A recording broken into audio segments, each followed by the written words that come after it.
Good morning, Nachum. Good Shabbos, everybody. Tomorrow we have the privilege of reading Parshas Vayeitzei. Whoa, what an incredibly important Parsha Vayeitzei is. Vayeitzei contains Yaakov, who listens to his parents, who at the end of Parshas Toldos last week say, for different reasons, Yaakov, run to your uncle Lavan. His father is telling him to go to get a wife because mommy and daddy didn't approve of the local women. And mommy is saying, run for your life because your brother Esav wants to kill you. There are so many different topics in Parshas Vayeitzei. It begins with Yaakov's incredible dream, the ladder on the ground, the angels ascending and descending, Yaakov coming to Haran, and the encounter with the shepherds who are, quote, lying down on the job, and Yaakov actually giving them a mussar shmuz. What are you doing? You're being paid to work. Get up and work. And Yaakov's feet in moving the boulder off the well. And we can go on and on. How Yaakov is deceived and he's given Leah instead of Rachel. The birth of his children. All of these and many more incidents that occur in Parshas Vayeitzei should tell us that the 147 verses found in this parsha should have many paragraphs or separate parshios within or divisions. And yet, from the first word, Vayeitzei Yaakov, till the last word, Machanayim, there is not a single break in the action. Lahavdil, if someone handed in such a paper to their English professor, 147 verses without a single new paragraph, and the professor says the content is most outstanding, but you have to lose some points because there is no paragraphs. Here too, 147 psukim and no psucha, no stuma, no new paragraph. I don't have time to go into a reason or reasons with you. I want to focus on something else, but I just want you to be aware of this, and maybe you'll look and investigate and find out from your grandchild, from your local rabbi, from whomever, why is it that this parsha is stuma, which literally means closed, meaning that there's not a single break. It's column after column after column after column in the Sefer Torah, no new paragraph. Okay, what I want to basically show is something that I personally find exciting.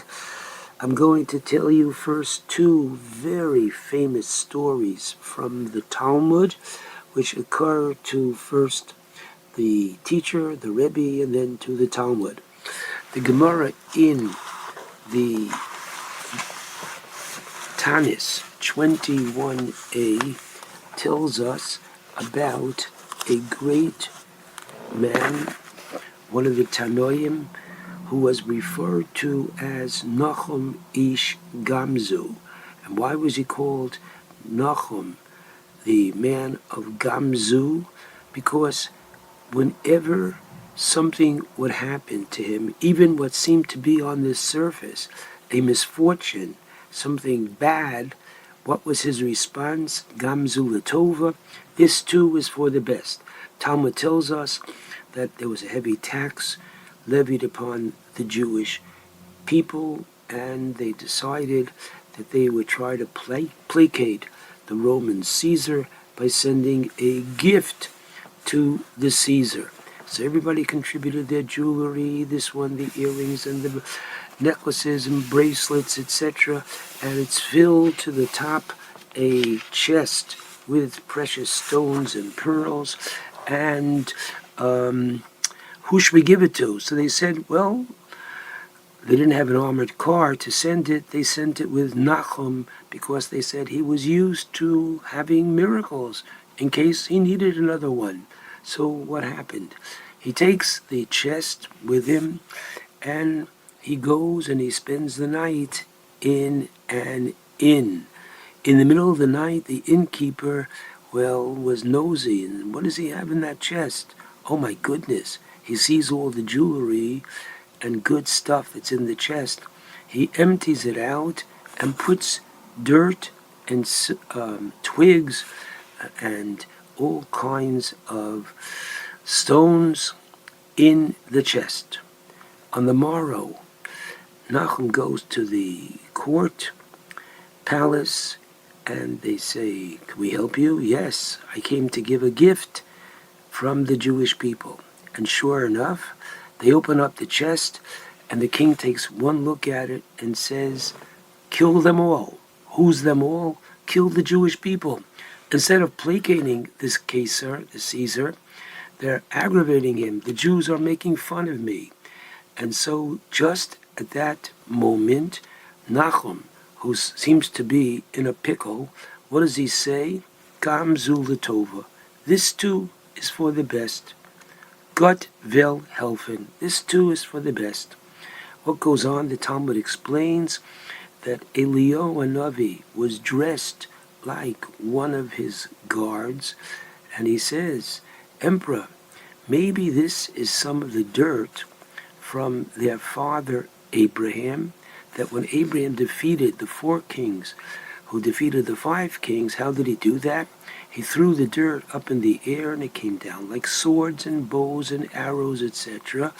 And the Talmud continues to tell us that there was a nation that the Caesar was unable to conquer. They took some of this dirt, and sure enough, unbelievable. So what did they do?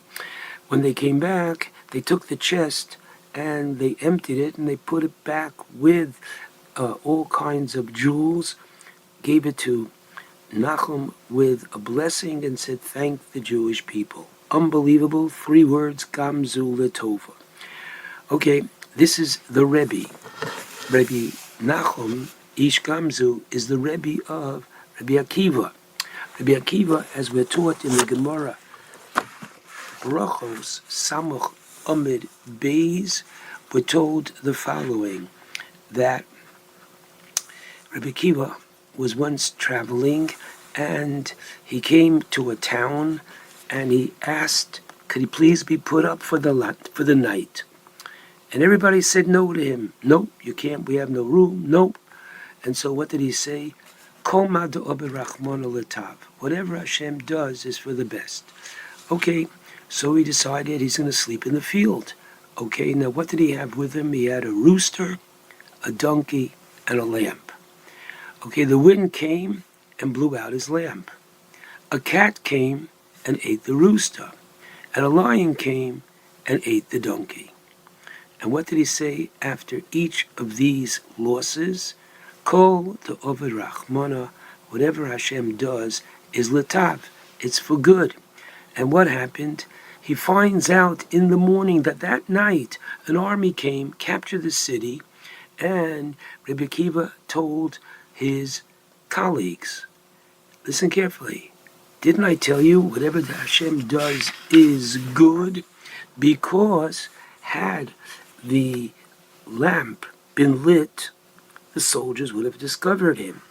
Had the donkey brayed or the rooster crowed, again they would have heard the noise and come and captured him. The fact that all these apparent misfortunes, so what do we see? That at the very time of the misfortune, what does the Rebbe and the Talmud say? Gam zu letova, that rather than saying the cup is half empty, they said the cup is half full. Hashem is in charge. Gam zu letova. Now, I'd like you to see where do you have this in the parsha.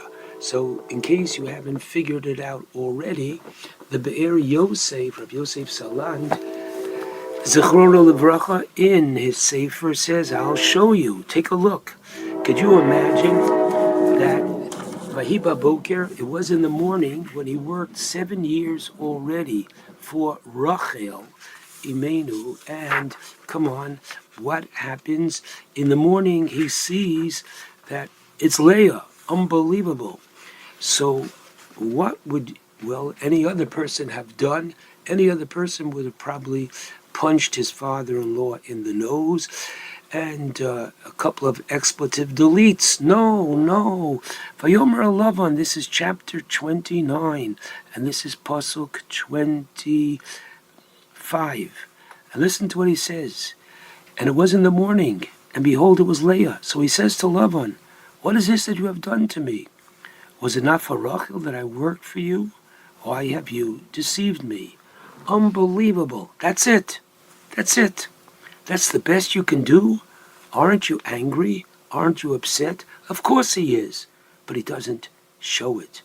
He's able to live by Kol Ma Ovid Rachmana. Whatever God does is for the best. And indeed, the Be'er Yosef says, where do we see this? Unbelievable. Come on. In the merit of Rachel giving over the secret, right, to her sister, so her sister would not be embarrassed on the night of her wedding to Yaakov. So because she gave this over, the Medrash tells us in the introduction to Eicha Rabbah that when Kodesh Baruch Hu was about to destroy the Beis Hamikdash, and so Avram, Yitzchak, and Yaakov are awakened, and they come and they plead before God, and each one says, do you know what I did? Do you know what I did? And it wasn't enough to sway Hashem's decision to destroy the temple. Rachel comes forward, and what does she say? Rachel says, do you know what I did? By giving over the simonim, by giving over these signs to my sister, I invited my tzara, a co-wife, into my house, and I was able to live with it. Hashem, what's your problem? Said Rachel to Hashem. The Jewish people are worshiping idols? Come on, that's a nothing. For that, you are getting so upset and you want to destroy them. And Hashem said to Rachel, wow, Kol Barama Nishma, as a result of what you have done now, Rachel, Mivakor al Baneha. What does that mean? That Rachel is going to cry for the Jewish people when they are being exiled from their land. And HaKadosh Baruch Hu is going to listen to Rachel's pleading and accept it. And what's going to happen? Vishavu Vanim Ligvulam. In the merit of her keeping quiet, in the merit of her giving the simonim, in the merit of Yaakov not coming out and cursing or beating his father-in-law, as a result, the Jewish people are rewarded 1,000 years later by being promised that we are coming home. The song we sing when every soldier goes into the army and comes back. Vishavu Banim Ligvulam. Now, what's this very powerful idea? I'd like to suggest that when Leah has her fourth son, she says, Hapam Odes Hashem. This time, as our scroll translates, okay, this time I give thanks to Hashem. Where's this pasuk? This is the last pasuk in chapter 29, verse 35. She conceived again and bore a son and said, this time I'll give thanks to Hashem. And she called his name Judah, Yehuda. Now, what's going on here? Why is she saying thank you Hashem now, something she hasn't said before? So the rabbis tell us it was known that Yaakov the Navi and his 4 wives, certainly Rachel and Leah, that they were Nevios. They knew that there would be 12 tribes.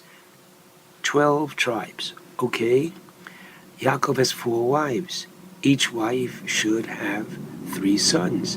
And there's your 12 tribes. Now, when Leah had her 4th child, she says, Hapam, this time I'll give thanks to Hashem. Meaning, as Rashi tells us, in the name of the rabbis, this time I have gotten more than I deserve, more than my share, and therefore she's giving special thanks this time. I'd like to suggest that this time means, no, it's not this time once, but every time. Every time I'm going to call my son's name, Yehuda, finish your lunch. Yehuda, do your homework. Yehuda, go to sleep. Every time I'm going to mention Yehuda's name, what I am doing is I am reminding myself that Hashem gave me more. Thanksgiving. Hashem gave me more than I deserve. Whoa. Now, therefore, suggests the therefore suggests the Be'er Yosef that where do Nachum Gamzu and where does Rabbi Akiva learn this principle of whatever Hashem does is for the best? From Yaakov and Rachel in the Parsha, from their response to their trouble. Whoa, Hapam Odeh es Hashem. This time, all the time, I give thanks to God. Whenever the cup appears to be half empty, no, it's half full. They always saw the bright side. Now, we know the Shmoneh Esrei was composed by Anshe Knesses HaGedolah. The Gemara in Megillah 17b tells us why there's an exact order of,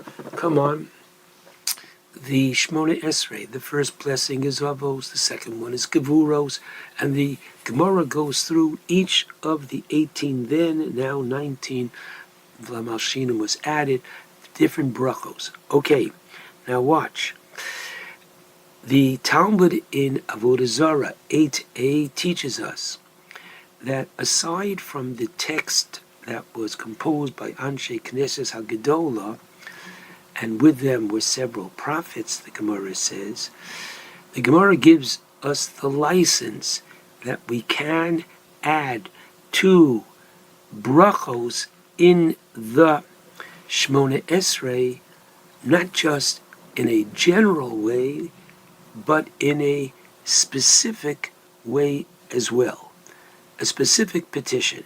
So that when we say, Rifa'enu Hashem, Hashem, please give us refuah, heal us from our various ailments and sicknesses, is this talking about whom? All of Klal Yisrael, the entire Jewish people. Somehow, we might have some difficulty relating to all of Klal Yisrael. That sounds very objective. However, what if a person knows somebody that is sick and needs refuah shlema?